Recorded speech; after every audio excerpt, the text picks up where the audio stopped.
The invention of the steamboat. The invention of the steamboat was actually taken over the course of quite a few years.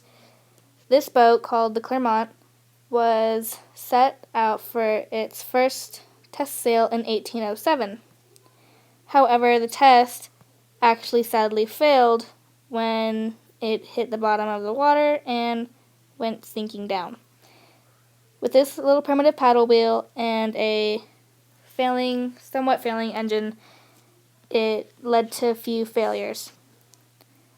However, with a few tweaks, it made this okay, and this worked perfectly fine.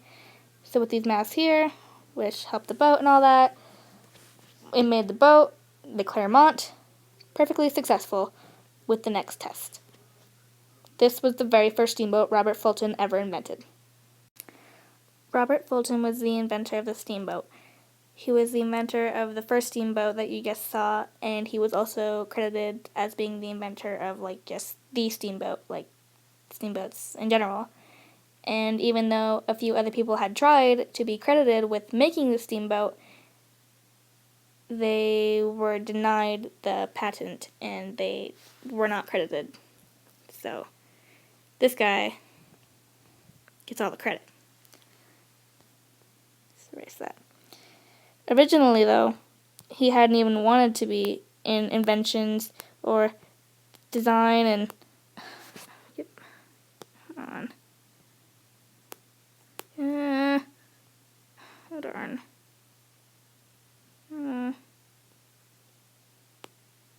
Okay, there we go. He actually went to Paris to study for art.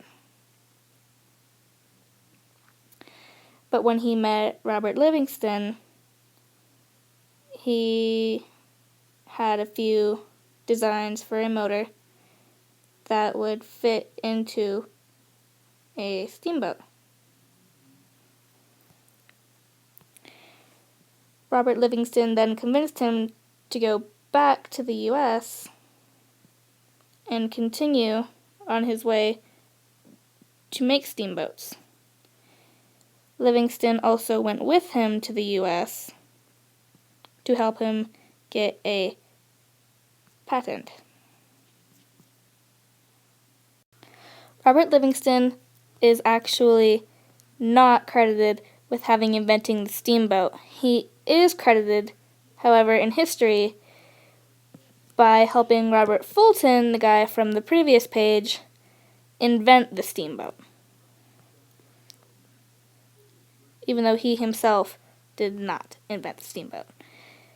We might have even been pushed back about 100 years or so if he hadn't helped Robert Fulton go back to the U.S. and continue on steamboat designs. After a patent with Robert Fulton and Livingston had been established to where only they could legally make steamboats, they wanted to make their next bigger steamboat, called the New Orleans. No, not the place, but yes, the boat. This boat, circled in turquoise, was called the New Orleans.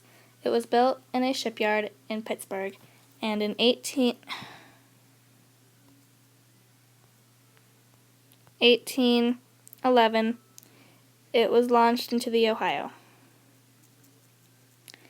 And everything was doing actually perfectly fine. That is, until it reached Louisville, where it started to scrape along the bottom of the river, because we have all this water up here. And at first, everything seems to be going fine for your little steamboat. And it's chugging along, boop, boop, boop. And all of a sudden, it's pretty shallow right about there. So your steamboat's looking like that, and it hits that, and it kind of stops because it's hitting the bottom. So now you're wondering what just happened. So how can you make your boat better?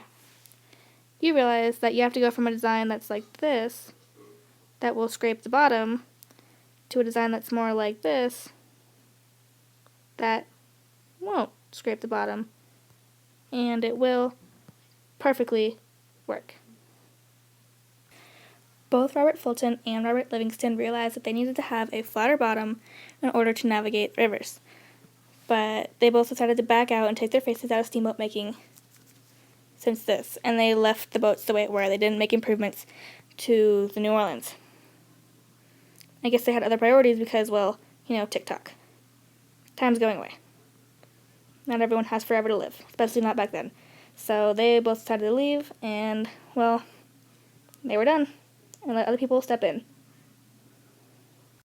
Well, that's the story of how the steamboat came to be invented, and I hope it put at least somewhat of a smile on your face, because it was actually pretty hard and a lot of work to go through all the websites and the crazy stuff, and it wasn't as much fun getting the research, but I hope it did put a smile on your face, because if it didn't, well, big mad face to you.